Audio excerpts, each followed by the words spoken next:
Selamu alaikum wa rahmatullahi wa barakatuh. Thabit ibn Qura, njëri për djetarëve të selefit, e ka dhonë një këshill të jashtëzakonshme. Është e thjeshtë për kuptimin e ka të madh. Është e lehtë për dobinë e ka të madhe. Dhe është jetike. Ai thotë kështu: nëse don ta kesh trupin rahat, ha pak so ushimin.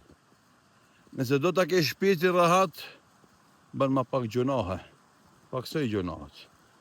Nëse don ta kesh gjuhën rahat, fol ma paksoj fjalët.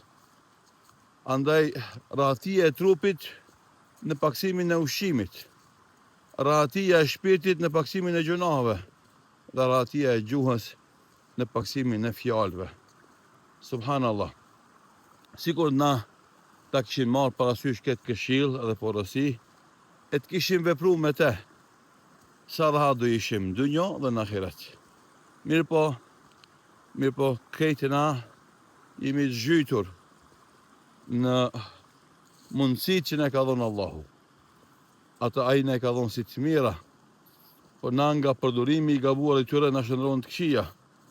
Në ushqimet e shumta që ne ka dhonë, nuk dim ta përmbajmë vetveten, e teprojmë, e stërteprojmë me ushqim.